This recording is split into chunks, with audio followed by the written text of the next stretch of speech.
আসসালামু আলাইকুম প্রিয় শিক্ষার্থী, আজ আমি তোমাদের জন্য নিয়ে আসছি নতুন ভিডিও ক্লাস। এই ক্লাসের মাধ্যমে আমরা একটা কবিতা শিখব।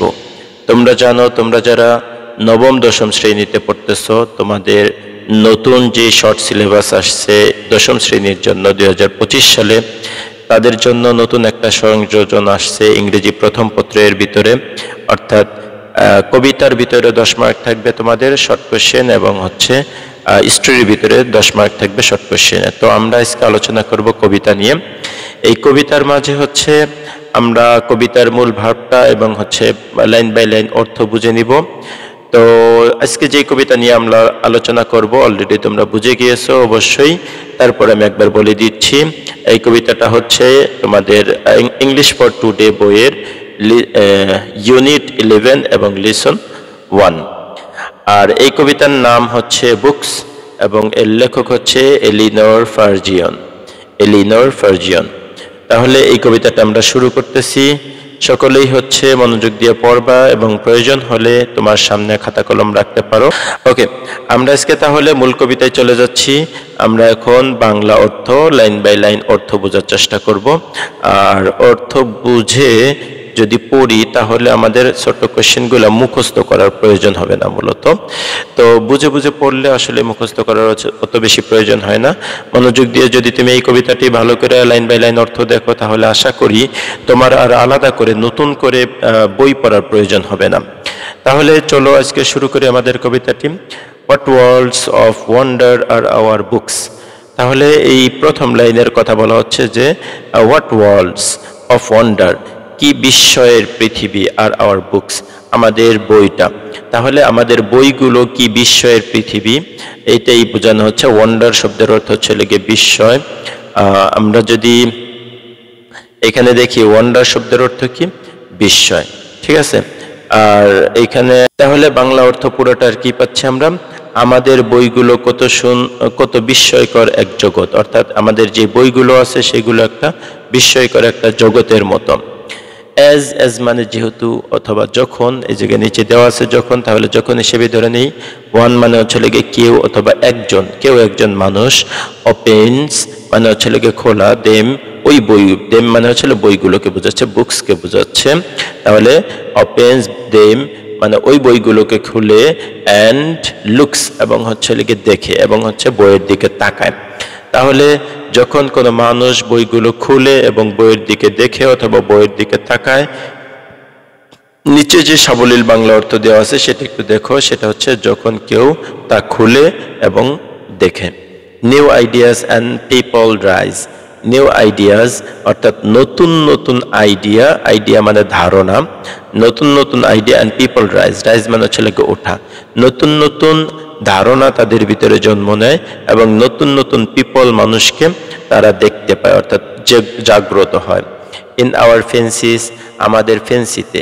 এই যে নতুন নতুন মানুষগুলো জাগ্রত হয়, সেগুলো কোথায়? নতুন নতুন ধারণা আমাদের ফেন্সিতে, অর্থাৎ আমাদের কল্পনায়।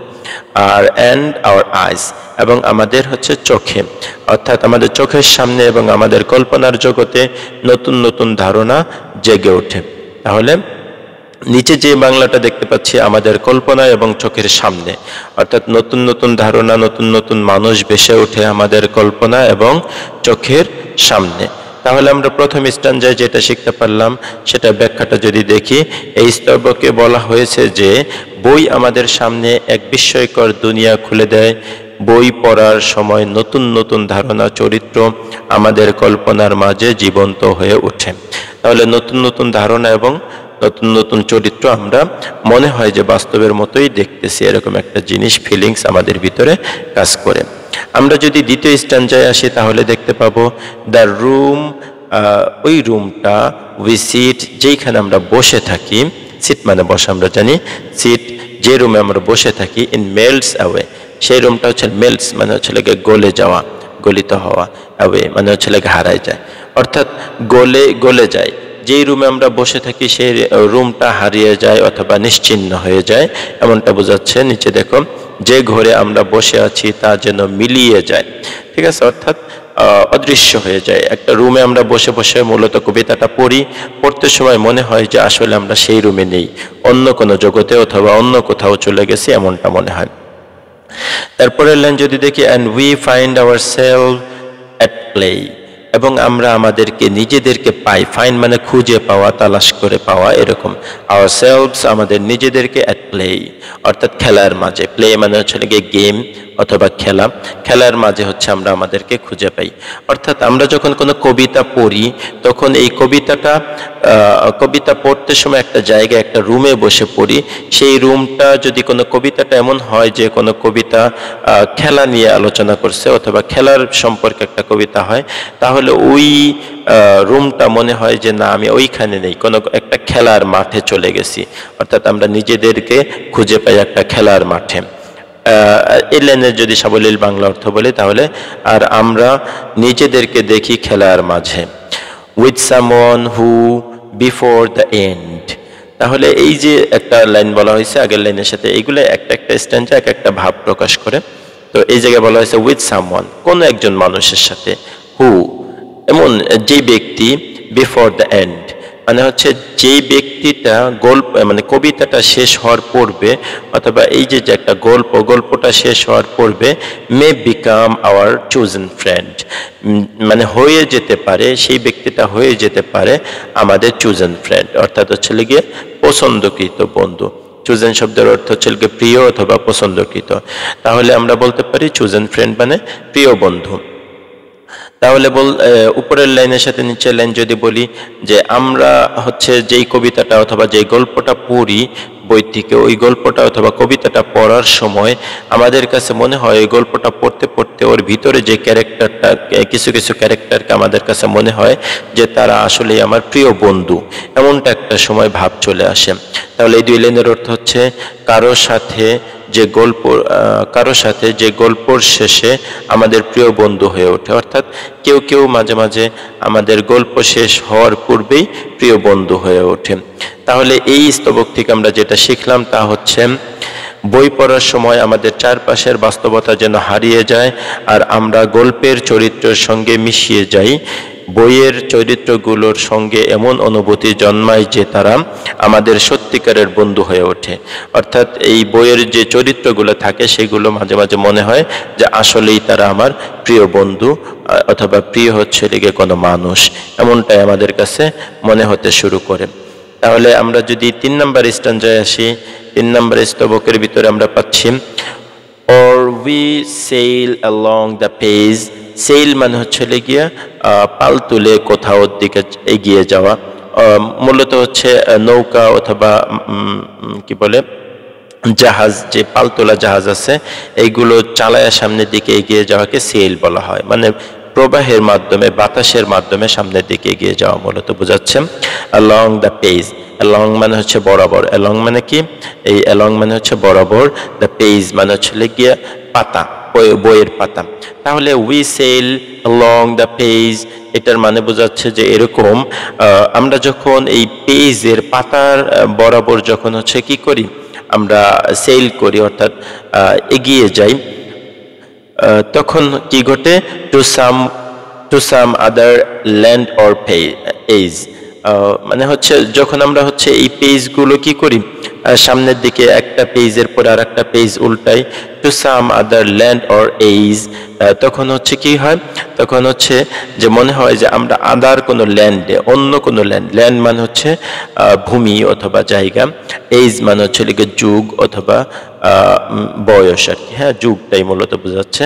তাহলে আমরা যখন পেজের পাতাগুলো, বইয়ের পাতাগুলো উল্টাই, তখন আমরা মূলত কি হয়, এক জায়গা থেকে অন্য জায়গায় চলে যাই, এক যুগ থেকে অন্য যুগে চলে যাই। এই জায়গায় বাংলা অর্থটা দেখি, আমরা বইয়ের পাতার মধ্য দিয়ে যে কোনো অন্য দেশে বা যুগে যাত্রা করি। মূলত ওই যে সেল মানে এই জায়গায় এসে বলা হয়েছে যাত্রা করি। হ্যাঁ, তাহলে আমি যদি এই লাইনটা বুঝাই তাহলে একটু বুঝতে পারবা তোমরা যে আমরা যখন বইয়ের পাতাগুলো উল্টাই, বইয়ের পাতাগুলো চেঞ্জ করি, যদি ওইটা গল্পর কোনো কাহিনী হয়, তাহলে এক পেজের ভিতরে আমি পড়তেছিলাম মনে করো হচ্ছে ইংল্যান্ডের কোনো আলোচনা, অন্য পেজে চলে গেছে Germany.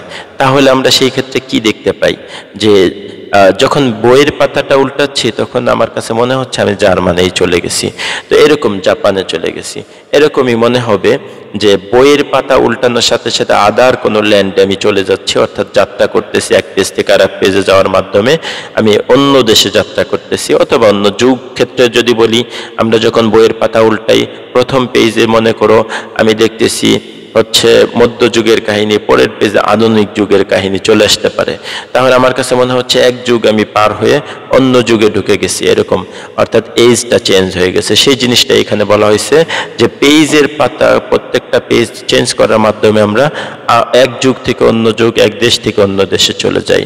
Here's our body in the chair, এই হেয়ার বলতে এখানে আসলে আমরা যেখানে বসে বসে পড়ি, কোনো না কোনো সিটের উপরে, কোনো না কোনো চেয়ারের উপরে বসে বসে এই বইগুলো পড়ি, সেই জিনিসটাই বলা হয়েছে হিয়ার্স আওয়ার বডি। এখানে আমাদের বডি রয়েছে ইন দ্য চেয়ার, চেয়ারের উপরে, আমাদের দেহ এখানে চেয়ারে বসে, অর্থাৎ আমাদের দেহটা চেয়ারের উপরে বসে রয়েছে। But our mind is over there, কিন্তু আমাদের মনটা রয়েছে কোন জায়গায়, যে জায়গায় হচ্ছে আমি কল্পনা করতেছি, যে বললাম অন্য কোনো দেশে অথবা অন্য কোনো যুগে আমাদের মনটা চলে গিয়েছে। তাহলে পরে যদি আমরা এটা এই স্তবকের ব্যাখ্যাটা দেখি, বই আমাদের স্থান ও সময়ের সীমানা অতিক্রম করতে সাহায্য করে। যদিও আমরা শারীরিকভাবে এক জায়গায় বসে থাকি, আমাদের মন চলে যায় গল্পের মধ্যে থাকা দেশ বা সময়, অর্থাৎ দেশ, গল্পের মধ্যে যেই দেশ আছে সেই দেশে চলে যায় আমাদের মনটা, অথবা আমাদের সময়ের মধ্যে চলে যায়। পরের স্তবকে যদি আমরা আসি তাহলে দেখতে পাবো each book is a magic box. প্রত্যেকটা বই, ইচ মানে প্রত্যেক, বুক মানে হচ্ছে বই, is a magic box, magic box মানে হচ্ছে জাদুর বাক্স। ম্যাজিক বক্স মানে কি, যে নিচে দেওয়া আছে জাদুর বাক্স। যখন আমাদের মূলত প্রত্যেকটা বই মনে হয় একটা জাদুর বাক্সের মতো, which with a touch a child আনলক্স। যেই জাদুর বাক্সগুলো, হুইচ মানে হচ্ছে লেগে ওই জাদুর বাক্সগুলোর কথা বলা হচ্ছে, উইথ আ টাচ, একটা টাচের মাধ্যমে, একটা স্পর্শের মাধ্যমে, আ চাইল্ড, একজন চাইল্ডের একটা স্পর্শের মাধ্যমে আনলক্স, অর্থাৎ খুলে যায়। তাহলে এই প্রত্যেকটা বই একটা জাদুর বাক্সের মতো, এটা কোনো একটা চাইল্ডের হচ্ছে স্পর্শ পেলেই ওটা কি হয়, খুলে যায়। In between there outside covers, মানে হচ্ছে তাদের যে আউটসাইডের দুইটা কভার থাকে সেই কভারের কথা বলা হয়েছে, অর্থাৎ কভার পেজ দিয়ে আমরা আমাদের প্রত্যেকটা বই ঢাকা থাকে, তাহলে আউটসাইড মানে হচ্ছে বাহিরের, তাদের আউটসাইড কভারের ভিতরে books hold all things for their lovers. তাহলে বুকস হোল্ড মানে বই ধরে রাখে অথবা ধারণ করে, হোল্ড মানে ধরা অথবা ধারণ করা, অল থিংস সকল বিষয় ফর দেয়ার লাভার্স, তাদের হচ্ছে যারা বই পাঠক আছে, বইকে যারা ভালোবাসে তাদের জন্য হচ্ছে সব ধরনের জিনিস বই ধরে রাখে। মূলত এই জায়গায় বলা হচ্ছে দুই পাশের দুই কাভারের ভিতরে বই ধারণ করে রাখছে সব ধরনের জিনিস, যারা বইকে ভালোবাসে শুধু তাদের জন্য। এই যে কবিতাটা পড়লাম, এই লাইনে লাস্টের দুই লাইনের যদি বাংলা অর্থটা বলি, এভাবে বলা যাবে, কভারের ভিতরে লুকিয়ে থাকে বই প্রেমীদের জন্য অসংখ্য আশ্চর্য জিনিস।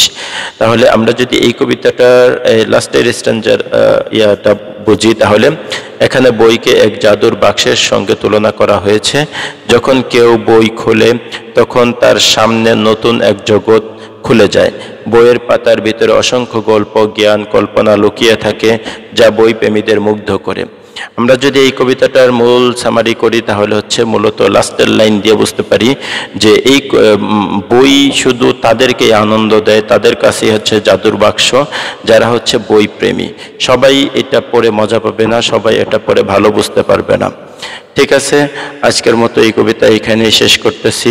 তাহলে আমরা পরবর্তীতে নেক্সটে আরও এরকম সবগুলো কবিতা দেওয়ার চেষ্টা করব। তোমাদের বইয়ের মাঝে যতগুলো কবিতা আছে আমাদের পেজে হচ্ছে তুমি লাইক দিবে এবং ইউটিউব চ্যানেলে সাবস্ক্রাইব করবে, তাহলে তোমার বন্ধুদের সাথে অবশ্যই শেয়ার করবে। আশা করি সকলেই আনন্দ পেয়েছো। ধন্যবাদ। আজকের মতো আমাদের ক্লাসটি এখানেই শেষ হচ্ছে। পরবর্তীতে আবার নতুন কোনো ভিডিও ক্লাস নিয়ে তোমাদের সামনে হাজির হব। আল্লাহ হাফেজ। নিচে বাংলা লেখা আছে বিস্ময়, বিস্ময়কর আর কি। হ্যাঁ,